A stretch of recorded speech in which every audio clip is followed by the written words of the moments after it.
Parece que a esta altura del partido, al margen de los análisis que cada uno tenga sobre la veracidad o no de cómo se está contando la historia, está claro que sin conocer con precisión las anécdotas, todos vamos sacando unas primeras conclusiones.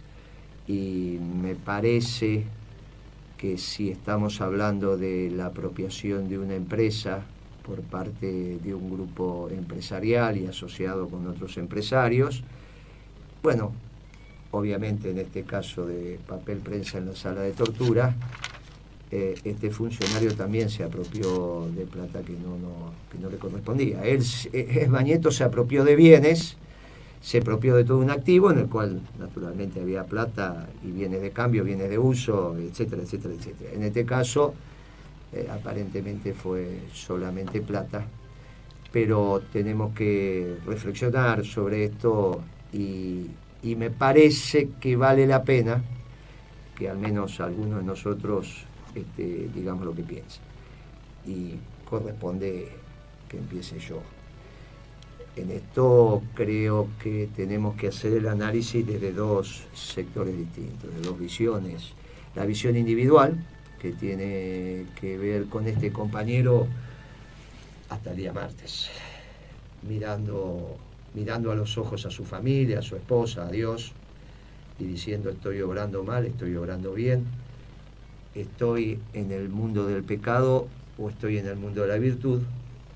Y después él perteneciendo a un conjunto, porque creo que, entre otras cosas, este tipo de conductas también son producto de algunas agachadas doctrinarias.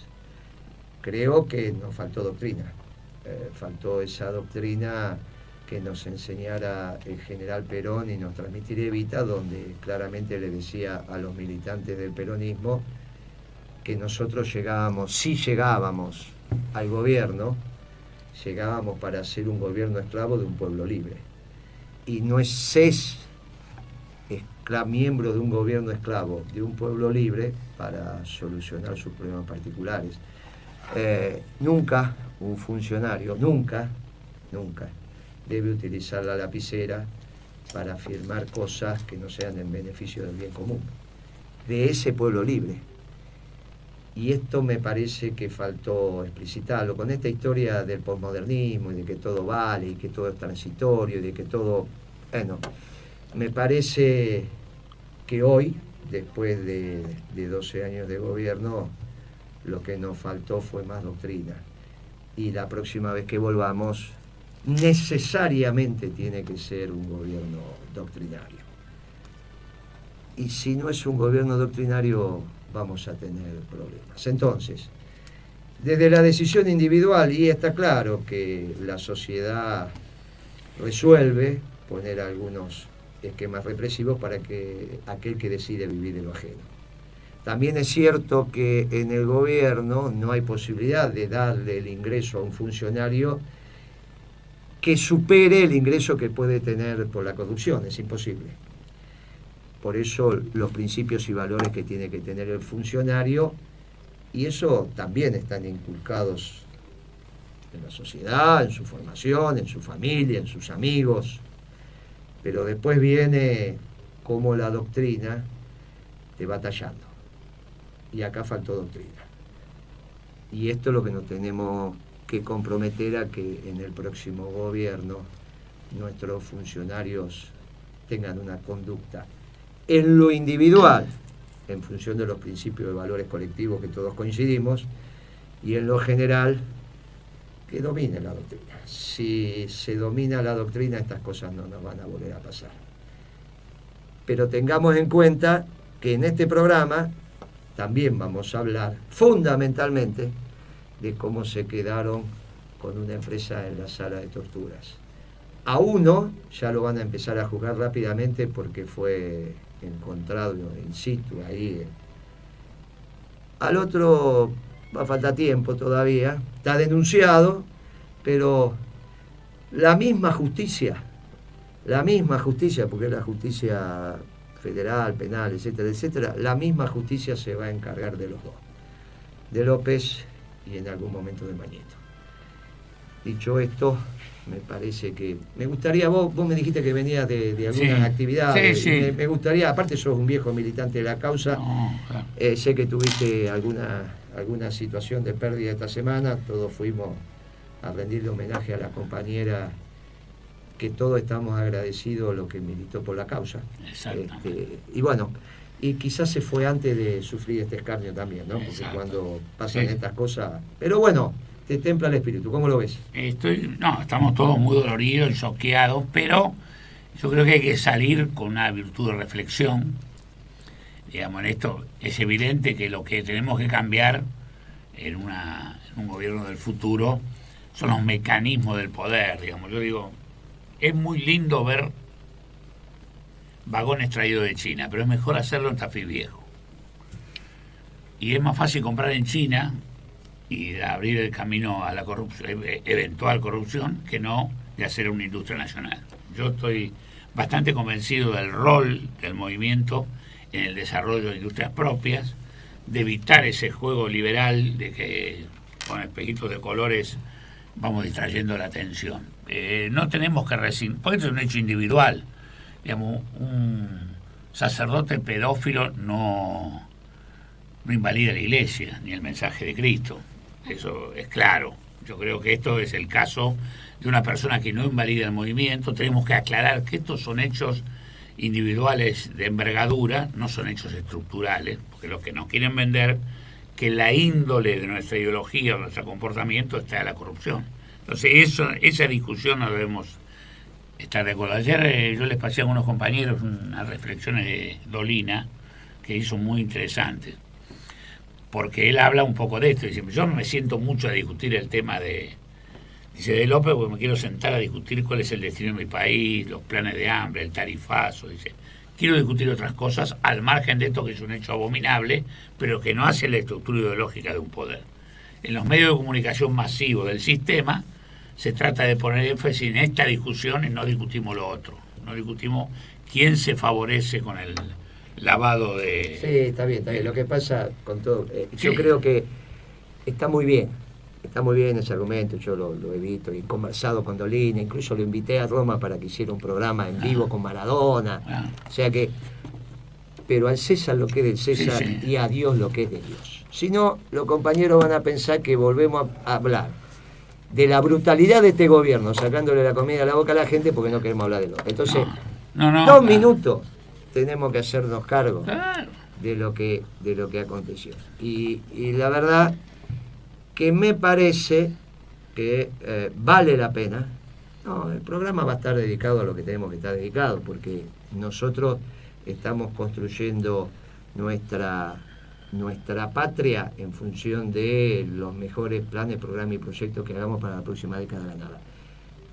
Pero no vamos a discutir eso y no vamos a discutir 5 minutitos esta situación. Vos dijiste, y lo dijiste con precisión, es doloroso, nos lastima, nos dejó y ya está. Sobre esa situación volvemos a poner fuerza, pero tampoco coincido con ese discurso de pensar que nos quieren hacer hablar de López para no hablar del hambre. Vamos a hablar de las dos cosas nosotros, vamos a que Mañeto haga lo que quiera, pero nosotros, más, que C5N haga lo que quiera, porque esa comunicación progresista también, a mí esa comunicación progresista, donde todo muy lamentable.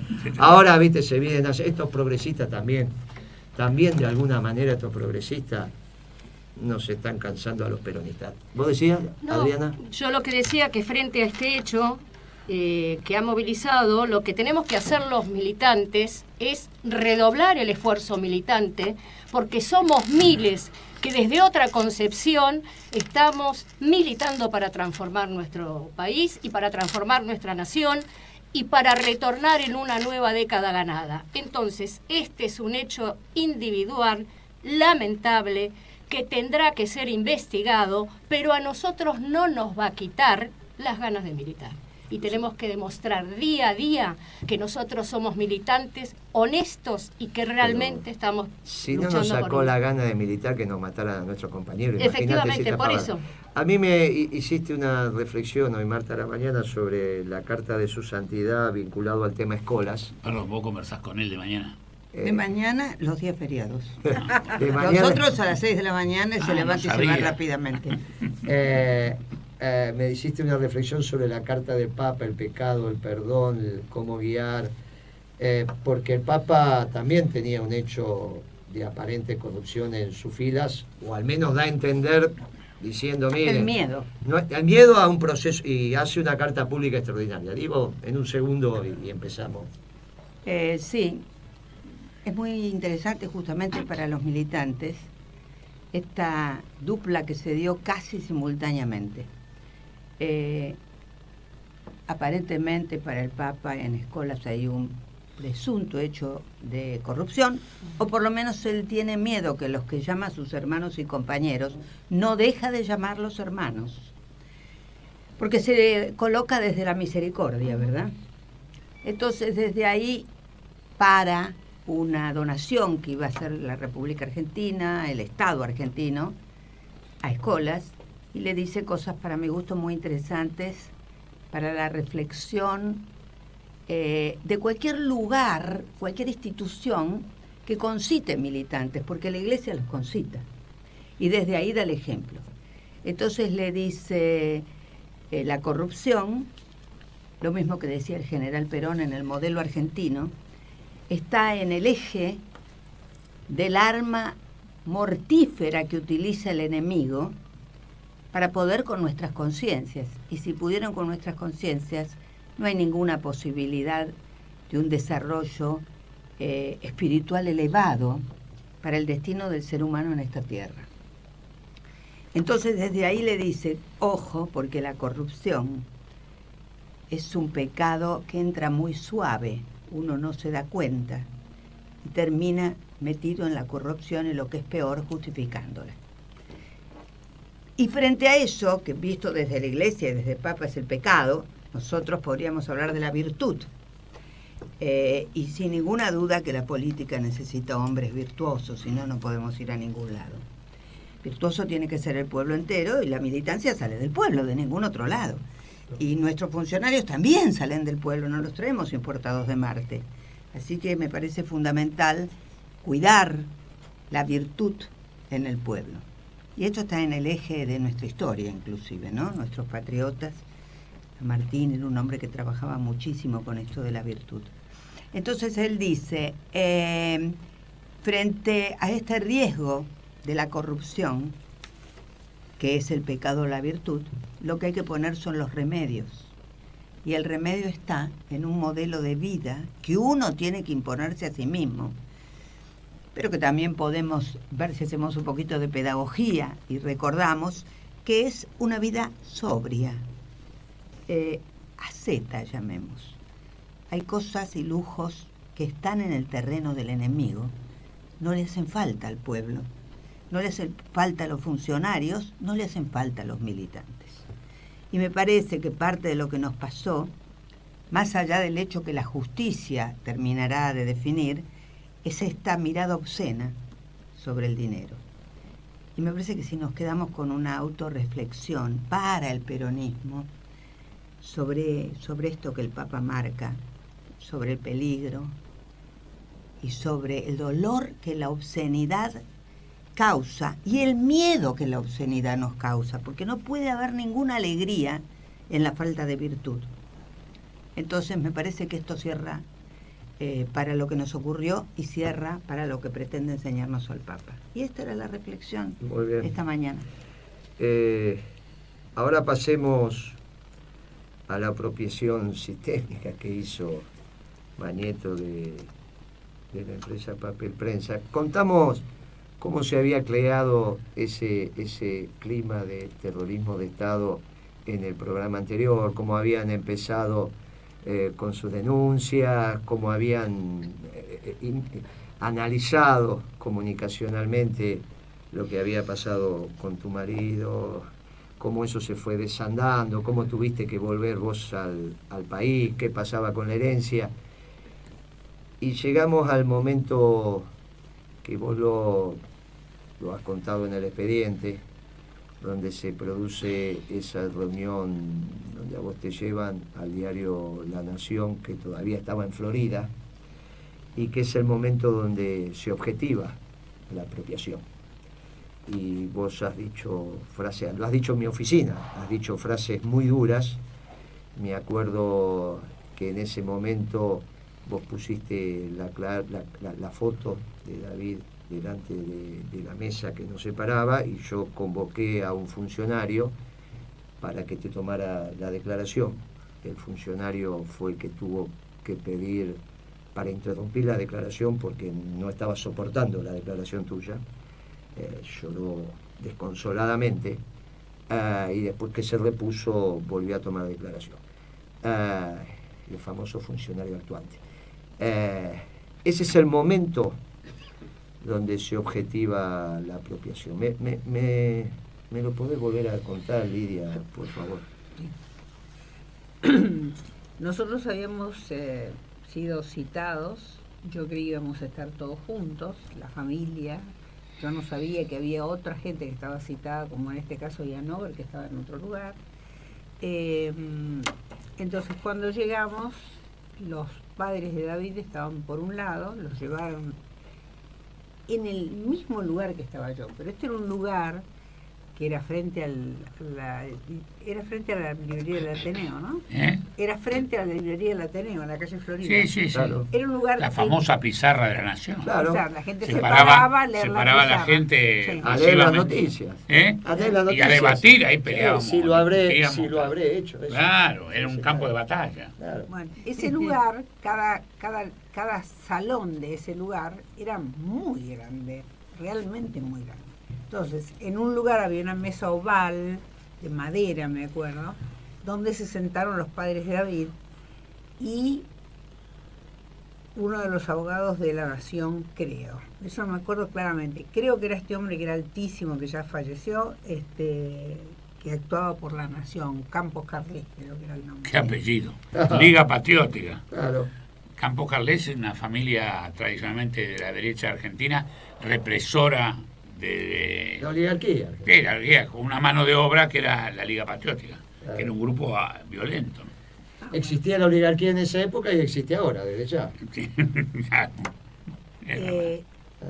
Previo a esta reunión, yo había recibido, bueno, como dije anteriormente, había recibido amenazas de los diarios, ya los diarios empezaron a hablar, bueno, y también del que era el presidente de Papel Prensa, que me citó en un hotel de Buenos Aires, ahí en Plaza, y me dijo que él había estado con el gobierno, exactamente con el presidente, con la Junta, y le habían dicho que yo no podía vender el diario, no podía vender Papel Prensa a nadie que fuera judío o extranjero. Tenía que ser alguien argentino y aprobado por ellos.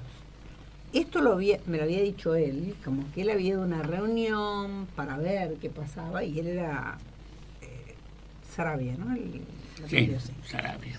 Entonces, eso había sido, por ejemplo, 2 días antes, ¿no? Algo así. Y yo voy a esta reunión donde íbamos a escuchar una oferta de compra, y Isidoro había tenido entrevistas con una persona que fue el intermediario de esta compra, que aún vive, que se llama, ¿cómo se llamaban los dueños de la prensa? Gainza Paz. Gainza Paz. Sí, ya me acuerdo. Gainza Paz hace de intermediario, Willy Gainza Paz hace de intermediario con Isidoro. A mí no me habla nunca, yo lo conozco después a él, muchísimos años después. Y Isidoro trae esa propuesta también a la oficina. Isidoro es el hermano de David, David, ¿no? sí. David. Entonces, retomo, vamos a la reunión, yo me siento en un lugar que me indican, que delante tenía una mesa, también, y a mí, y Isidoro no sabía yo dónde estaba, por ahí, no sé por dónde, Isidoro Graida. Bueno, entonces a mi derecha se para un hombre que yo nunca había visto y me dice que firme el papel que tengo que firmar. Ya me habían puesto un papel que yo todavía no lo había leído, estaba ahí cerca mío, que firmen que yo firme este papel porque en esto iba la vida de mi hija y la mía. Ese hombre, que obviamente era Mañeto, pero yo no sabía quién era, nunca voy a poder olvidarme. Primero que hay una actitud física, que si una persona está sentada y otra está parada, ya hay toda una actitud de poder muy importante. Entonces él desde arriba me hablaba y realmente tenía una mirada. Hoy diría que si yo me cruzo en la calle, por ejemplo, hoy que estamos todos con miedos a los robos y todo, yo huiría rápidamente en la calle, hoy si veo a una persona con esa mirada. Pero ese día lo que recuerdo para siempre después, porque es que la mirada de Mañeto la recuerdo aún hoy mucho más que la gente que me torturó. Si yo vi a mis torturadores, yo los tuve que reconocer, tuve que ir todas las veces los reconocimientos, cumplí con todo lo que había que cumplir. Nunca sentí miedo de hacerlo. A Mañeto aún hoy le tengo miedo. Y además porque veo diariamente el poder infinito que Mañeto tiene. Si bien coincido, y he dado pruebas de esto, ofreciendo en esto mi vida y renunciando a muchas cosas, he tenido que renunciar a la lucha por ver a mis propios nietos, que también me lo hizo Mañeto, a mi hija y a toda la familia que me han quitado. Había una presa que decía que nosotros éramos amputadas, y a mí me amputaron 6 años de mi vida, pero en esos 6 años que me amputaron de mi vida no renuncié a las cosas que me sostuvieron y por eso salí viva. Es decir, no renuncié a mi dignidad, no renuncié, fundamentalmente se acrecentó mi fe, me hice una mujer, yo siempre tuve una gran fe y la tuve aún más, y tuve claro que yo iba a salir viva, como fuera. Yo fumaba en esa época, entonces un día dije, yo no puedo fumar más, porque si yo fumo no voy a salir viva. Entonces todo esto, en un principio, para soportarlo, sobre todo la primera etapa que fue la desaparición y la tortura, yo lo soportaba pensando que yo no podía mentir. Me acuerdo que muy didácticamente Osvaldo un día me dijo, ¿por qué dejás que te hagan tantas cosas? Firmá lo que sea. ¿Por qué no firmás lo que sea? Porque después vos vas a ir a la justicia y en la justicia vas a poder mentir. Y yo qué sé si voy a estar viva. Y mi hija sí lo cree. A mí lo que me importa es lo que firmo. Y nunca firmé nada de lo que me obligaban a firmar. Nunca es nunca. Nunca. ¿Y qué pasó después que firmaste, Lidia? ¿Qué hiciste? Obviamente firmé, ¿no? Sí, más claro. bien. Esa vez vos firmaste. ¿Y después qué pasó inmediatamente que firmaste? Después de eso, muy rápidamente, tuve otra reunión en donde estaba un abogado que representaba el diario Clarín, que se llamaba Sofovich. Pariente de Sofovich, el obviamente. tío. El tío de Sofovich. Sí. Entonces, este hombre, que era representante además de Frigerio, Era un hombre de Frigerio, era Sí, claro. Frigerio en el diario, ¿no? Sí, claro. David había tenido Bernardo Sofovich. David había tenido muchas entrevistas, yo nunca estuve presente, pero sabía que había tenido muchas entrevistas y siempre tenía una opinión de la gran inteligencia que tenía Frigerio y lo hábil que era. Pero yo no lo conocía tampoco, Frigerio. Entonces Sofovich me dice, yo ese día ya firmo otro papel, que es en nombre de mi hija, o sea, como representante, porque yo tenía la patria potestad de mi hija, y cuando estamos ahí, que estaba presente un contador que era de la parte nuestra, que era Hugo Bogani, que después se fue del país y lamentablemente lo hemos tratado de hacer que venga a declarar y todo no lo hemos logrado. Vive, creo, en Estados Unidos. Él estaba presente.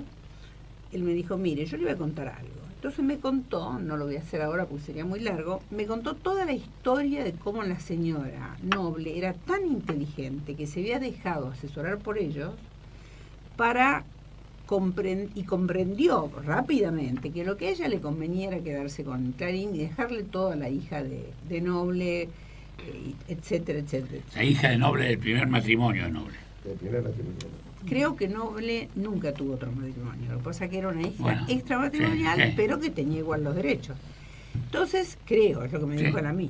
Y que después me han dicho. Entonces, yo le digo, mire, yo no tengo nada que ver con esta historia de la señora de Noble y yo que no tengo nada que elegir. Esto es de mi marido, esto es de todos nosotros, y sobre todo David quería, con papel prensa, tenía este proyecto nacional donde el Estado tenía una representación, que era lo que él me había explicado cuando yo le pregunté qué era papel prensa, mucho después, ¿no?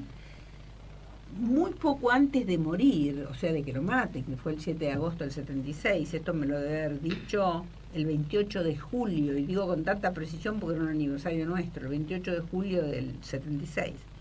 Entonces, él me dijo que la posibilidad de que nuestro país tuviera papel prensa era fundamental. Es decir, era fundamental que los diarios, que el país no le tuviera que comprar más a la prensa. Me explicó básicamente todo esto.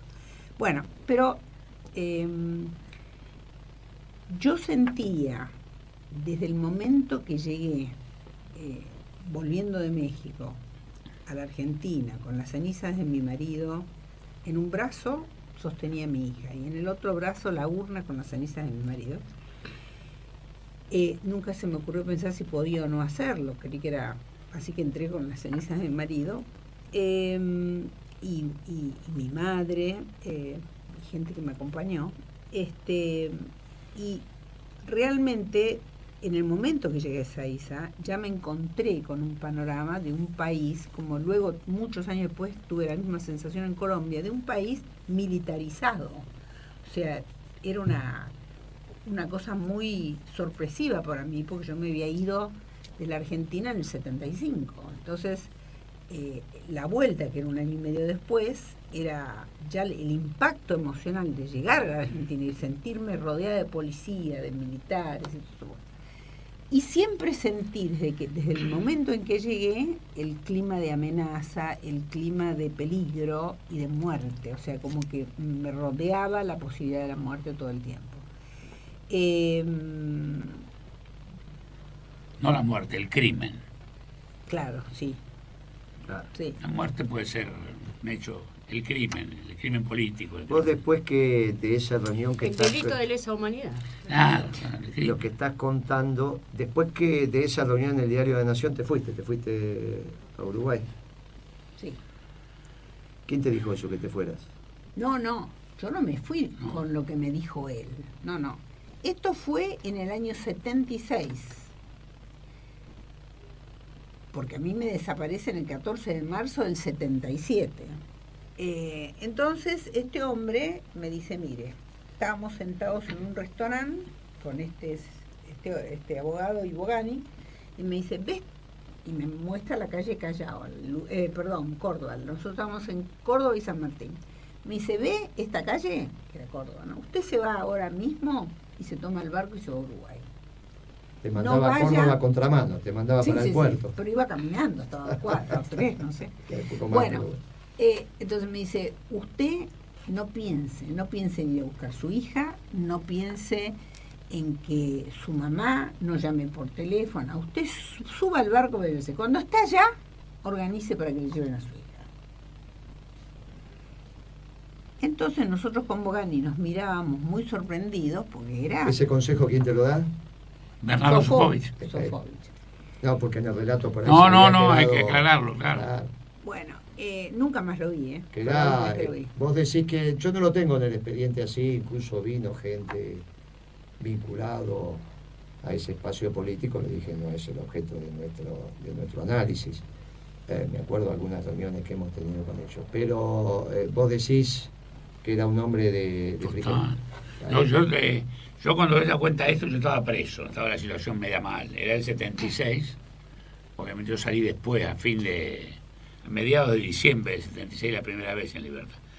Y no, Bernardo Sofovich yo lo vi después en este caso, cuando se hizo la asamblea, debe haber sido año 79, hace la asamblea en el Banade, él lo hace, yo creo que ahí juega el amigo de la familia judío culposo, esa es la que hace, me llama, yo voy al estudio de él, que estaba ahí por Leandro Alem, y me dice, mira, vamos a hacer, sabes que Lidia está presa, obviamente estaban todos presos los Greiber, sé lo que pasaste vos, tú viste también, bueno, todo me cuenta él, yo lo conocía en general, en líneas generales.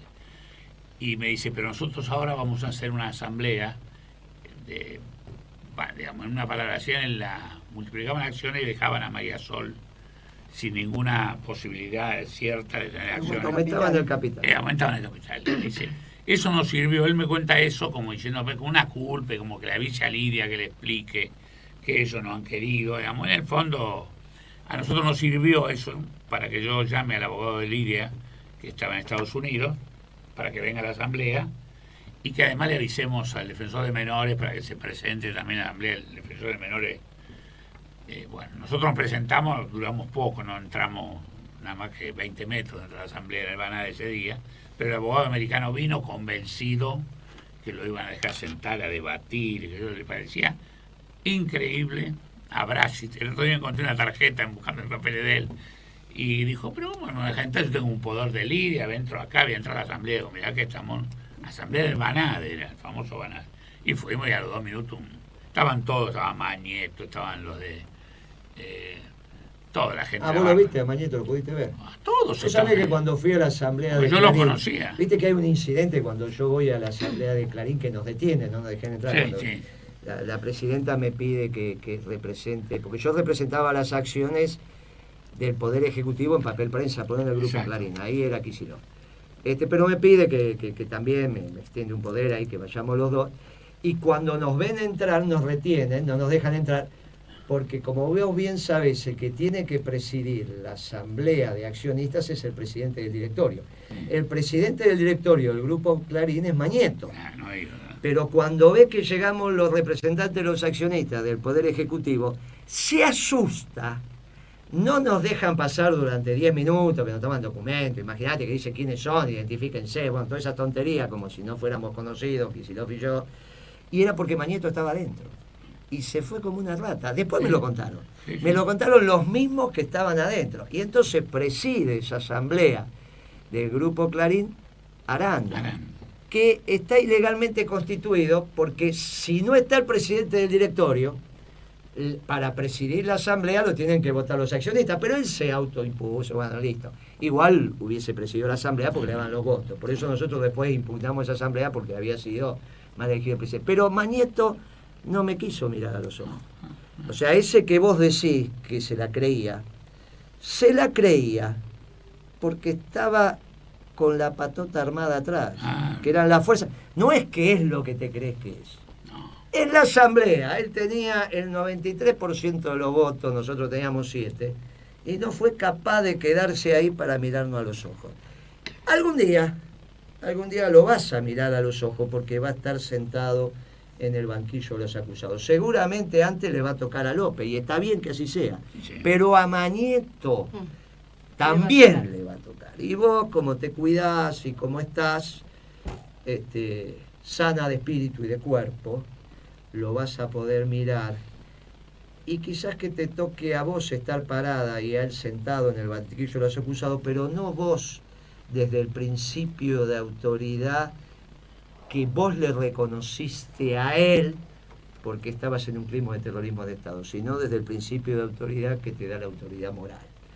Y algún día eso nos va a pasar, es cuestión de tiempo. A mí me gustaría que nos cuentes, porque después hay otra presencia tuya, cuando yo te pido, me acuerdo que un día te llamo por teléfono y te digo, mirá, mañana tenemos una reunión de accionistas de papel prensa, ellos tienen el 73% de los votos, nosotros tenemos el 27%, pero si te atreves, me gustaría que vinieras a hablarles a los accionistas de Papel Prensa. Y vos me dijiste, yo voy a ir muy orgullosa. Yo te llamé un miércoles a la noche, me parece que era un miércoles, martes a la noche, y la asamblea era el otro día, me parece a mí el jueves, a las 10 de la mañana, y yo te llamé con mucho temor, porque obviamente que estamos removiendo un montón de historia. Y vos fuiste, y fuiste con Pirilo, ¿te acordás? Y fue una situación tremenda. Todavía nosotros no habíamos tenido esa gimnasia, no sabíamos, porque hay ahora algunos chicos que piensan que nosotros cuando llegamos al gobierno sabíamos todo. Sabíamos lo que sabíamos. Nosotros empezamos a llevar taquígrafos y nuestros videos a las asambleas de Papel Prensa y a las reuniones de directorio, porque los llevaban ellos y después se editaban y ponían lo que querían. Después cuando nosotros empezamos a llevar los nuestros ya se le terminó esa historia, por eso se conoció la asamblea del Grupo Clarín. Pero para que ello pasara tuvimos que aprender, porque no estábamos acostumbrados ahí con el taquígrafo, ¿no me entendés? Entonces ese día fuimos de cuerpito gentil. Pero fue muy impactante, por eso no hay testimonio de esa asamblea más que algunas fotos.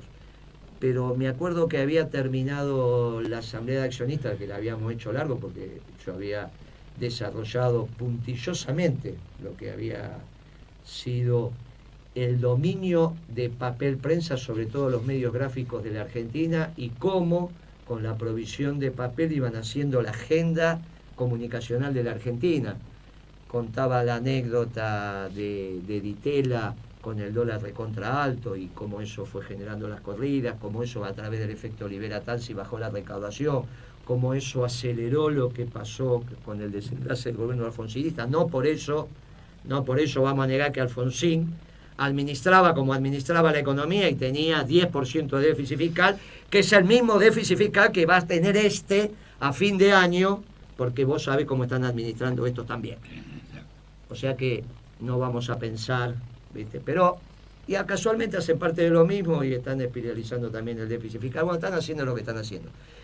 Pero después de explayarme en esto, les pedí a los accionistas que escucharan lo que había pasado, y vos entraste, había muchos abogados que tenían el poder de Mañeto, de Aranda, el poder para estar en la asamblea, sí. No estaban ellos. Y fue conmovedor. No me contás, no sé si lo hablamos. ¿Qué te pasó cuando te llamé, te invité? ¿Cómo fue esa noche? ¿Cómo llegaste? ¿Cómo irrumpiste? ¿Qué aconteció?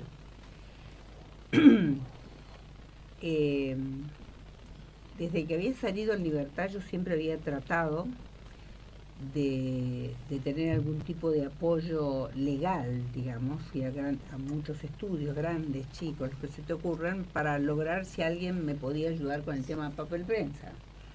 Pero nunca lo conseguí. A partir del año 2010, donde conozco a Néstor, a Cristina y después a ustedes, a Marta y a vos, yo siempre tuve claro, desde el momento que estaba parada en ese aeropuerto esa madrugada, el 7 de agosto del 76, que yo tenía una tarea. Es decir, que yo no me podía apartar de la tarea de cuidar a mi hija. Después me di cuenta que cuidar a mi hija era mucho más que cuidar a una criatura y seguir acompañándola. Era recuperarle al padre, al verdadero padre, no a este que nos querían imponer. Cuando vos me decís que yo te contesté, yo siempre creo, Guillermo, cuando me has llamado, he venido siempre. Siempre.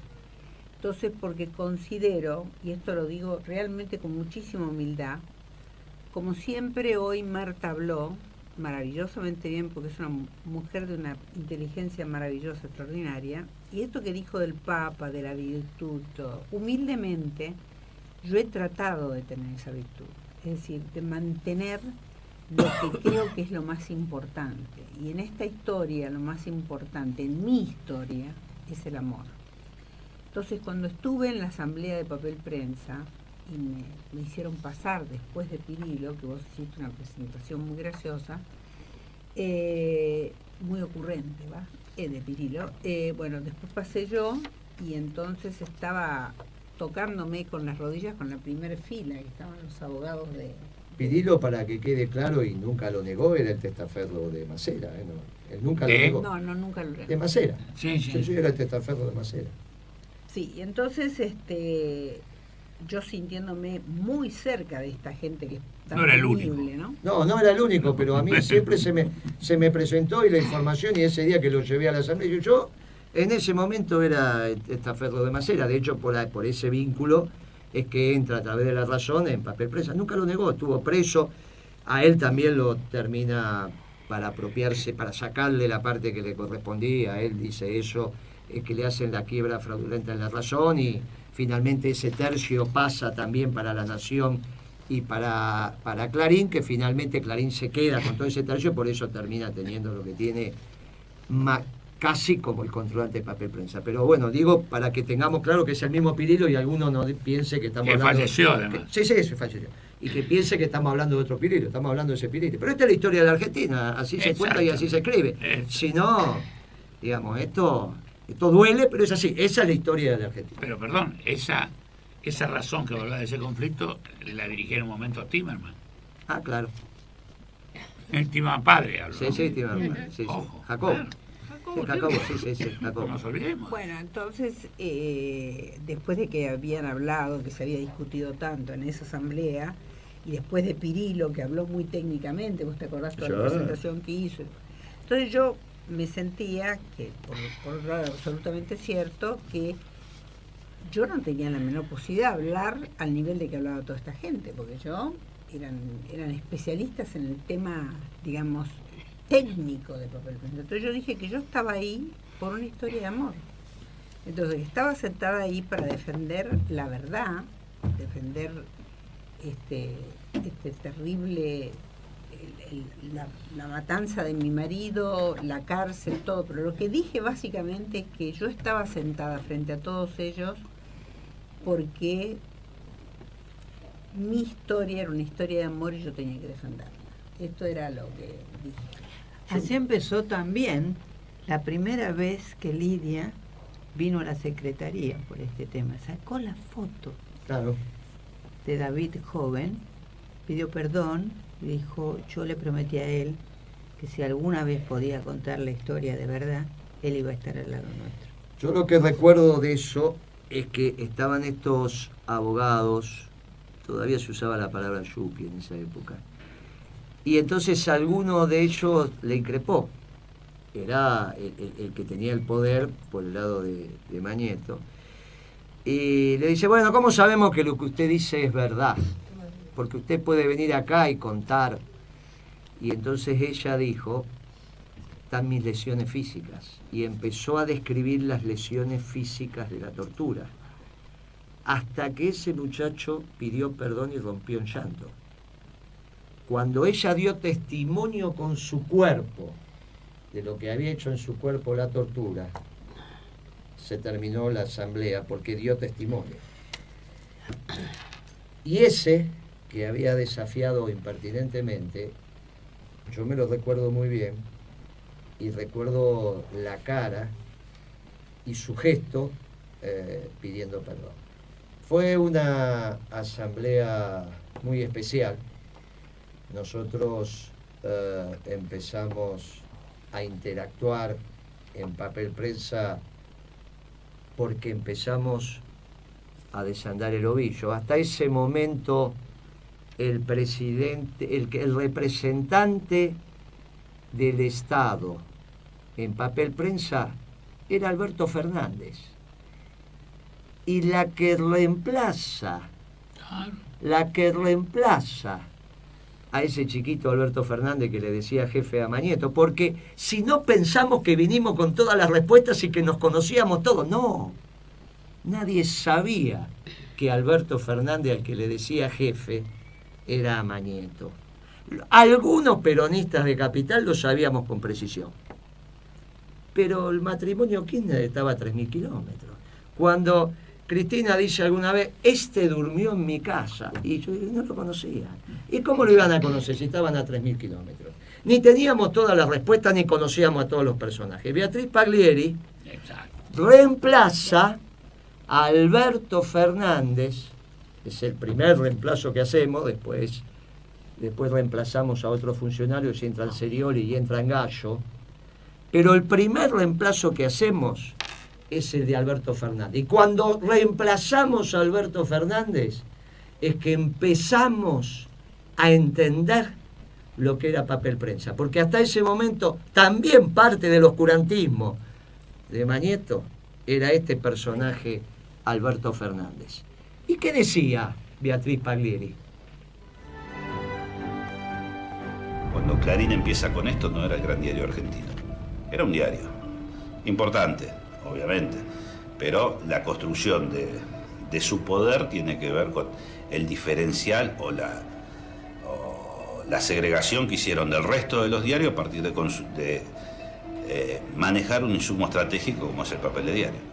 Me voy a referir a los 3 ejes rectores que, de acuerdo al informe que estamos elevando, tipifican el desempeño de los accionistas del sector privado en la conducción de papel prensa. El primero de ellos, y eje fundamental, es el referido a la apropiación de las acciones clase A, que fue expuesto en forma contundente por el doctor Alberto González Arzac.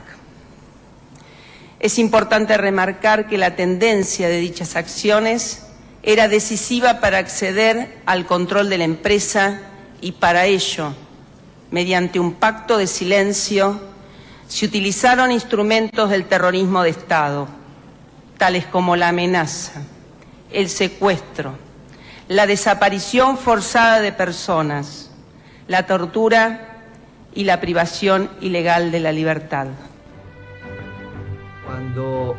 Cuando la presidenta me instruye para que finalmente terminemos reemplazando a los funcionarios que hasta ese momento expresaban al Poder Ejecutivo en el directorio de papel prensa, yo elijo un economista, que es Beatriz Paglieri, un ingeniero químico, que es Pablo Serioli, el primero que empezamos a escuchar, y un abogado, el doctor Gallo.